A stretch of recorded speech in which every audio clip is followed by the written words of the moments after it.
একের পর এক দুর্নীতি, আর সেই তালিকায় নতুন সংযোজন মেডিকেল পরীক্ষায় এবার দুর্নীতি। সেই দুর্নীতিকে কেন্দ্র করে এবার তৎপর হয়েছে এনফোর্সমেন্ট ডিরেক্টরেট। একাধিক জায়গাতেই সকাল থেকে তল্লাশি চলছে। হলদিয়া, বজবজ, মেদিনীপুর একাধিক মেডিকেল কলেজে তল্লাশি চালাচ্ছে ইডি অফিসাররা।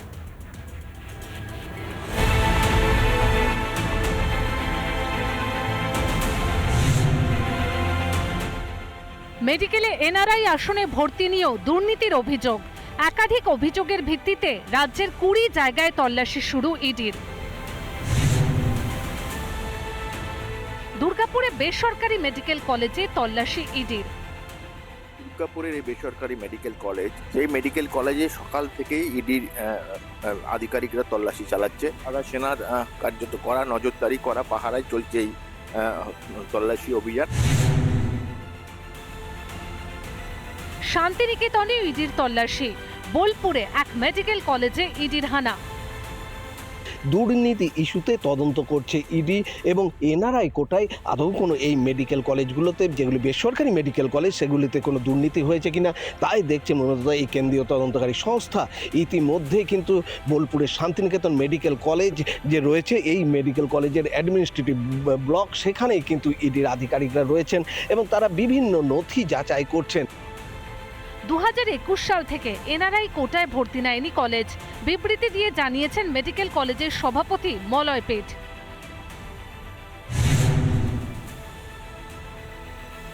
হলদিয়ায় বেসরকারি মেডিকেল কলেজেও ইডির তল্লাশি। এই মুহূর্তে হলদিয়াতেও কিন্তু তদন্ত শুরু করেছে ইডি। হলদিয়াতে এই বেসরকারি সংস্থা যে মেডিকেল কলেজ, এই লক্ষণ সেনের এই মেডিকেল কলেজে কিন্তু ইডি আধিকারিকেরা আসেন। পাশাপাশি লক্ষণ সেনের বাড়িতেও কিন্তু ইডি আধিকারিকেরা সকাল থেকে গেছেন। বজবজের 2 জায়গায় ইডির হানা। সুভাষ উদ্যানে কলেজ মালিকের বাড়িতেও তল্লাশি। 5 সদস্যের আধিকারিক তারা মূলত রেড করছে। যেটি জানা গিয়েছে সকাল 8টার সময় এই রেড শুরু করে। পাশাপাশি যেটি আরও জানা গিয়েছে যে এই যে ইনস্টিটিউশনের যিনি কর্তা অর্থাৎ আধিকারিক, তার বাড়িতে অর্থাৎ জগন্নাথ গুপ্তার বাড়িতে সুভাষ উদ্যানে, সেখানেও কিন্তু ইডির আধিকারিকেরা রেড চালাচ্ছে।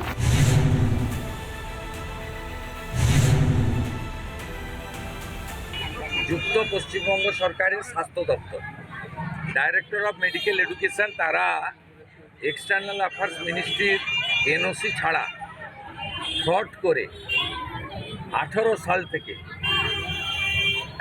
এই ধরনের অ্যাডমিশন করিয়েছেন এনআরআই কোটা। কলকাতা হাইকোর্ট পর্যন্ত গেছে।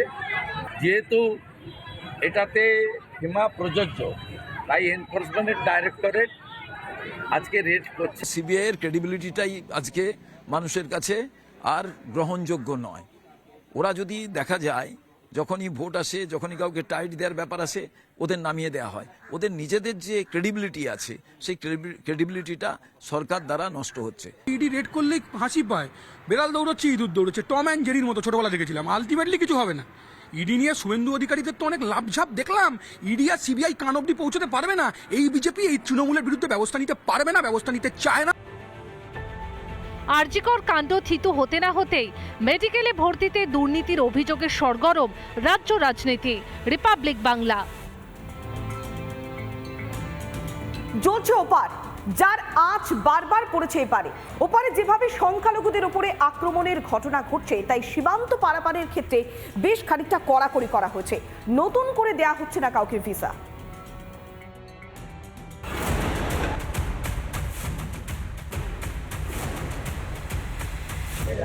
সংখ্যালঘুদের উপরে অত্যাচার, তারপরেই হিলি আন্তর্জাতিক স্থলবন্দর দিয়ে যাতায়াতের সংখ্যা অনেকটাই কমেছে।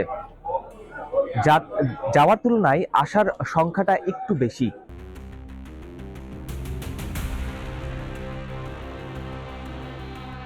যার সমস্যা হচ্ছে আমাদের চট্টগ্রাম, ব্রাহ্মণবাড়িয়া, চাঁদপুর, নোয়াখালী, বরিশাল, সিলেট, এদিকে একটু সমস্যা, কারণ ওদিকে গ্রুপবন্ধু একটু বেশি। অত্যাচার হচ্ছে মন্দিরগুলোতে, বিশেষ করে ইসকন মন্দির নিয়ে ঝামেলা বেশি। জিনিসপত্রের দাম তো একটু সরকার না থাকলে, বাপ মা না থাকলে লাগামহীন হবেই। আমরা কোনো দাঙ্গা হামলা কিছু চাই না আমরা।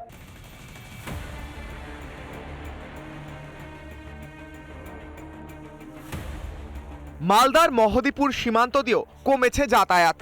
আগের থেকে অনেকটাই কম, মানে ঝামেলার পর থেকেই আস্তে আস্তে কমছে আর কি। হ্যাঁ, ভিসা আমরা যতটুকু জানি যে ভিসা হচ্ছে না নতুন করে। আগে যেরকম আসা যাওয়া ছিল তার ধরুন এখন 50%, এখন ধরুন 150 এরকম এভারেজ আর কি।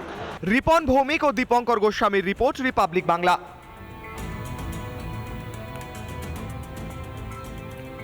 নীল সাদা রঙের বদলে এবার গেরুয়া রং। পুরাতন মালদার ভাবুক পঞ্চায়েতের রং যখনই বদল হয়েছে তাতেই শোরগোল পড়ে গিয়েছে। এরই মধ্যে তাল ঠোকাঠুকি শুরু হয়ে গিয়েছে কাদের মধ্যে? শাসক দল তৃণমূল আর বিজেপির মধ্যে। দেখুন।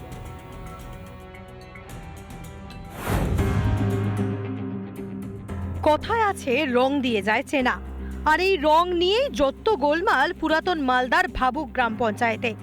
এই পঞ্চায়েত যেহেতু বিজেপির, তাও বদলে গিয়েছে রং। নীল সাদা নয়, এখানকার পঞ্চায়েত ভবন গেরুয়াময়। এই ভাবুক গ্রাম পঞ্চায়েত বিজেপি পরিচালিত এই গ্রাম পঞ্চায়েত, কিন্তু এই গ্রাম পঞ্চায়েতে যে ছবি আমরা দেখতে পাচ্ছি, সাধারণত গ্রাম পঞ্চায়েতের যে ভবন, সেই ভবন গেরুয়া রং করে দেওয়া হয়েছে। মালদার সিংহভাগ এলাকায় যেখানে ঘাস ফুলের দাপট, সেখানে 23-এর পঞ্চায়েত ভোটে পদ্ম ফুটেছে ভাবুকে। এককভাবে ভোট চালাচ্ছে বিজেপি। এর রং বদল হতেই তেড়ে ফুঁড়ে নেমেছে তৃণমূল। তৃণমূল কংগ্রেস থেকে বলা হচ্ছে যে গেরুয়া রং করে মানুষের ভোট নেওয়ার প্রক্রিয়া করছে বিজেপি। সরকারি অনুদানগুলো সব জায়গায় সমানভাবেই দেয়, কিন্তু দেয় বলেই যে তারা এই টাকার তছরূপ করবে, তাহলে সরকার তাদেরকে ছেড়ে দেবে। আমি তো বারবারই বললাম, প্রয়োজনীয় ব্যবস্থা বিডিও সাহেবরা দেখে নেবে। শাসকের এই অভিযোগ অবশ্য মানতে নারাজ গেরুয়া ব্রিগেড। তাদের পাল্টা দাবি, পায়ে পা দিয়ে ঝগড়া বাঁধানোর তাল করছে তৃণমূল। গেরুয়া রংটা করার যে বিল্ডিংটা লাস্টিং থাকে, আমরা প্লাস্টিক পটে রং করেছি, ওটা যে বিল্ডিংটা আমাদের লাস্টিং করবে অনেক দিন, তার জন্যই করা হয়েছে গেরুয়া রংটা। এর মধ্যে কোনো রাজনীতির দল নিয়ে কোনো কথাই নেই। নবান্নের রং নীল সাদা, রাজ্য সরকারের একাধিক ভবনের রঙও তাই। বিজেপির প্রশ্ন, তাহলে শুধুমাত্র একটা পঞ্চায়েতের রং গেরুয়া হওয়ায় কেন এত গায়ে জ্বালা ধরছে তৃণমূলের?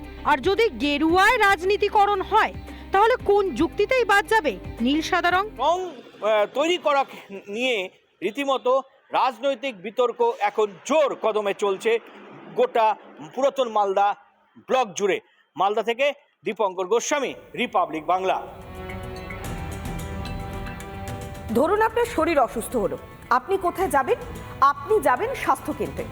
কিন্তু স্বাস্থ্যকেন্দ্রে যেতে যেতেই আপনি 5-10খানা রোগ বাঁধিয়ে ফেলবেন, এটা কিন্তু বলাই যেতে পারে।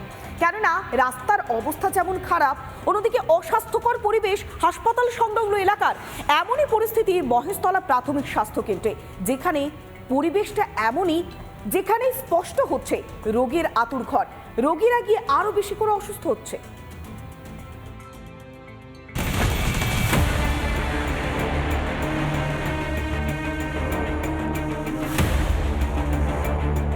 মহেশতলা পৌরসভা 24 নম্বর ওয়ার্ড, আর 24 নম্বর ওয়ার্ডের মূলত চক কৃষ্ণনগরপুর প্রাথমিক স্বাস্থ্যকেন্দ্র। এটা দেখে মনে হবে স্বাস্থ্যকেন্দ্র না, মনে হবে আস্তাবল। কারণ হলো এখানে চিকিৎসা করতে আসা মানুষজনকে প্রায় দীর্ঘ 9 মাস জল জমে থাকা, সেই জল ঝাঁপিয়ে মূলত আসতে হয় চিকিৎসা করতে।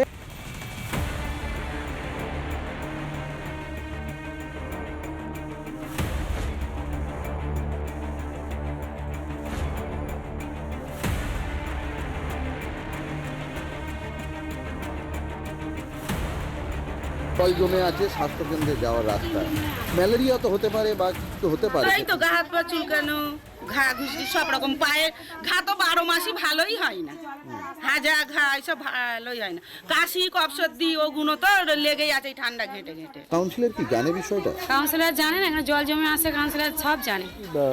নেশাভান হয় না হ্যাঁ একদম। স্বাস্থ্যকেন্দ্রের ভিতরে? না, স্বাস্থ্যকেন্দ্রের ভিতরে হয় না, বাইরেটাই হয়। নেশাভান করে? হ্যাঁ, সব সময়।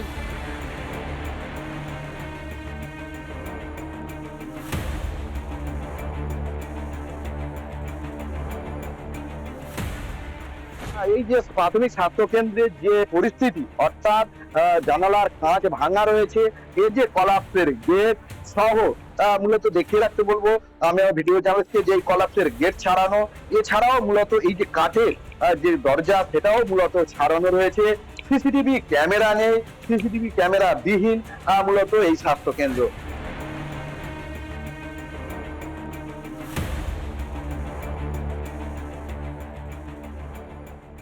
আমি এখানে মোটামুটি 1 বছরের মতো ডিউটি করছি। ইনিশিয়ালি মানে এরকম ছিল না, তো পৌরসভায় জানিয়েছি, ওরা বলেছে কাজ স্টার্ট করবে, বাথরুম টাথরুম করবে বলেছে। জাস্ট এই লাস্ট উইকে একটা মিটিং হয়েছে, বলেছে এবার তো পৌরসভার ব্যাপার যা যা কিছু অব্যবস্থা সেটা আমরা দেখে এসেছি এবং চেয়ারম্যান সাহেবকে বলেছি। চেয়ারম্যান সাহেব অলরেডি এটা সবুজ সংকেত দিয়ে দিয়েছেন, ফান্ড অ্যালটমেন্টও করে দিয়েছেন। আমরা সত্তর কাজ করব এবং রাস্তার কাজটা আমরা ইমিডিয়েট করব।